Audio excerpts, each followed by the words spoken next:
নমস্কার, আমি মালদা জেলার ছোট্ট একটি গ্রাম থেকে সীমা আর একটি নতুন ভিডিও নিয়ে চলে এসেছি। আজ সকালবেলায় উঠে দেখতে পেলাম এই পাখিগুলো এখানে খাবার খেতে এসছে। ভাত ছড়ানো ছিল, সেই ভাতগুলোই খুঁটে খুঁটে খাচ্ছে। কত সুন্দর দেখুন, পাখিগুলোর কালার আর ওখানে পাতাগুলোর কালার একই হয়ে গেছে, বোঝা যাচ্ছে না, কিন্তু ভালো করে লক্ষ্য করে দেখলে বোঝা যায় পাখিগুলো খাচ্ছে, নিজের মতো করে টুকটুক করে খাচ্ছে। এর পরেই চলে গিয়েছিলাম হাটে, একটু দরকার ছিল, সেই দরকারের কারণেই গিয়েছিলাম। কিন্তু এবার বাড়ির থেকে ফোন এসছে যে কিছু চিংড়ি মাছ নিয়ে যাওয়ার জন্য। কোনোদিনও আমি মাছ বাজারে ঢুকিও নি, আর সেভাবে আগে পরেও সেভাবে আসিনি। তো এখন কি করব, ফোন করেছে বাড়ির থেকে, অগত্যা ইচ্ছে না থাকলেও আসতে হলো মাছ বাজারে। তারপরে এসে জিজ্ঞাসা করলাম কয়েকটা দোকানে চিংড়ির দাম, বড় সাইজেরগুলো আর ছোট সাইজেরগুলো। তো বড় সাইজেরগুলো দেখেও ভালো লাগলো, আবার ছোট সাইজেরগুলো ভালো লাগলো, তাই মনে করলাম যে দুই রকমেরই মাছ কি অল্প অল্প করে নিয়ে যাব বাড়িতে। তো এক পোয়া ছোট সাইজেরগুলো নিয়েছি আর এক পোয়া বড় সাইজেরগুলো নিয়েছি। নিয়ে এনাদের টাকা দিয়ে এবার বাড়ির দিকে যাব। অনেক রকমেরই মাছ দেখতে পেলাম, অনেক মাছের নাম জানি, আবার অনেক মাছের নামও জানি না। এই যে এই মাছগুলো, যেমন ধরুন পাবদা, এই নামটা চিনি। তার পাশেই আছে ইলিশ, ইলিশ মাছও খেয়ে থেকেছি, পাবদা মাছও খেয়ে থেকেছি, কিন্তু এখানে মূলত এসেছিলাম চিংড়ির মাছ নেওয়ার জন্য। এই সময় আমাদের চিংড়ি মাছ কেনা হয়ে গেছে। এখন আমরা বাড়ি যাবার জন্য যাব স্ট্যান্ডে। টোটো স্ট্যান্ডে গিয়ে টোটোতে করে তারপরে বাড়ি যাব। অবশ্য টোটো স্ট্যান্ডে এসে আমাদের বেশিক্ষণ দাঁড়াতে হয়নি, আসার সঙ্গে সঙ্গে টোটো পেয়ে গেছি, বাড়িও চলে এসেছি। জলের ট্যাঙ্কের যে পাইপ থাকে, সেই পাইপ গেছে ফেটে, সেই পাইপটাই এখন আমার বর সারাই করছে, সেখানেই একটু হেল্প করছি। এটা ওটা হাতে ধরিয়ে দিচ্ছি, একটু যেখানে ধরতে হচ্ছে সেখানে ধরছি। মানে কথা হলো আমি এখন ওর হেল্পার। আমার শ্বশুর মশাই মাটি খুঁড়তে গিয়ে ওখানে পাইপটাকে ফাটিয়ে ফেলেছে, মানে কোপ দিয়ে ফেলেছে পাইপের উপরে। তারপর থেকেই ট্যাঙ্কিতে আর জল থাকছে না, ট্যাঙ্কির জল বেরিয়ে আসছে। তো ট্যাঙ্কিতে তো জল সব থেকে বেশি প্রয়োজন, যেহেতু অনেক মানুষ আমাদের বাড়িতে, আর জল সব কাজেই লাগে, সেই জন্য সবার আগে ট্যাঙ্কিটাই সারাই করতে হবে। আমার বর এক জায়গায় যাবে এখন, সেই জন্যই রেডি হয়েছে, কিন্তু রেডি হলেও কিছু করার নেই। এখন আগের কাজ তো আগেই করতে হবে, কারণ জল সব কাজেই লাগে। সেই জন্য জলের জায়গাটা আগে ঠিক না করলে তো হবে না।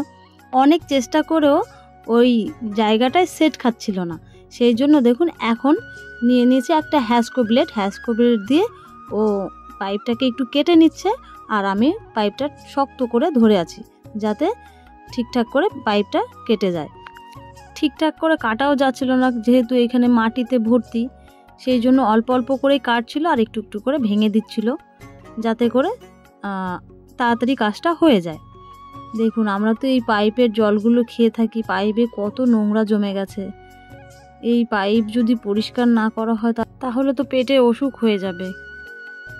এখন কিন্তু পাইপটা ঠিকঠাক করে কাটা হয়ে গেছে, এবার ওর আইটাকে ঠিকঠাক করে লাগিয়ে দেবে। মানে এখানে আই ছিল না, একটা সকেট ছিল, এটাকে সকেটই বলে বোধহয়। এই সকেটটাকে ঠেসে লাগিয়ে দিচ্ছে, সেট করে দিচ্ছে। এই পাশ দিয়ে আমি শক্ত করে ধরে আছি, আর ও পাশ দিয়ে ও হচ্ছে গিয়ে চাপ দিয়ে ভেতরে ঢোকানোর চেষ্টা করছে। তাড়াহুড়ো করে কি কোনো কাজ তাড়াতাড়ি করা যায়? ওইদিকে আমার বর করছে তাড়াহুড়ো, কারণ ওর বারবার করে ফোন এসছে, ও যাবে নেমন্তন্ন খেতে। আর এদিকে তাড়াহুড়োর কারণে একটা জিনিস বারবার করে করতে হচ্ছে, মানে ঠিকঠাক হচ্ছে না। যে কোনো কাজই দেখবেন বেশি তাড়াহুড়ো করলে কিন্তু সেটাই সফল হওয়া যায় না। আমাদেরও এই কাজটা করতে এসে ঠিক তাই হয়েছে। তাড়াহুড়ো করতে যেয়ে বারবার করে ছুটে যাচ্ছে, ঠিকঠাক করে লাগানো যাচ্ছে না। হ্যাঁ, এই সময় লাগানোটা হলো, কিন্তু একটু বেশি উঁচু হয়ে গেছে।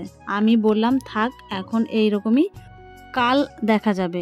কাল তুমি যখন স্নান করবে ঠিক তার আগেই এটাকে সুন্দর করে আবার কেটে জয়েন্ট করে দেবে। এখন এটা এরকমই থাক, তাই জন্য এরকমই রাখা হয়েছে। এখন যাই দেখি একটু জল চালিয়ে, এখন ট্যাঙ্কিতে তো একেবারেই জল নেই, এখন চালাবো জল। সুইচটা দিয়ে দিলাম বাড়ির থেকে, এখন মেন বোর্ডে গিয়ে সুইচটা দেবো মোটর থেকে, মানে মেন মোটর থেকে, যে মোটর থেকে সুইচটা দিয়ে দিলাম। তারপরে দেব আমাদের লাইনের দিকে ঘুরিয়ে, কারণ আমরা 4 জন এক জায়গায় লাইন করা আছে, 4 বাড়ির থেকে জলটা এক জায়গার থেকে যায়। তো এখানে আমি জল ঘুরিয়ে দিয়েছি, এই যে দেখুন এখন জল পড়ছে না এখানে। এখন এই যে বাথরুমে এসছে জল, ঠিকঠাকভাবে জল আসছে। এখন বিকেল হয়ে আসছে, যাব একটু পুকুর পাড়ে, মানে এটা আমাদের বাড়ির কাছেই পুকুর। সেখানেই ওই দেখিয়েছিলাম ব্ল্যাঙ্কেটগুলো, সেই ব্ল্যাঙ্কেটগুলো ধুয়ে নেড়ে দেওয়া হয়েছে। আর এখানে নেব কয়েকটা খড়ি, মানে তাল গাছের ডগাগুলো পড়ে আছে, এই ডগাগুলোকে বাড়ি নিয়ে যাব জ্বালানি হিসেবে ব্যবহার করার জন্য। পড়ে থাকলে তো ধীরে ধীরে উই পোকায় কেটে ফেলবে, অথবা নষ্ট হয়ে পচে পচে মাটির সঙ্গে মিশে যাবে। তার থেকে এগুলোকে বাড়ি নিয়ে যাই, বাড়ি নিয়ে গিয়ে সুন্দর করে কেটে জ্বালানি হিসেবে ব্যবহার করা যাবে।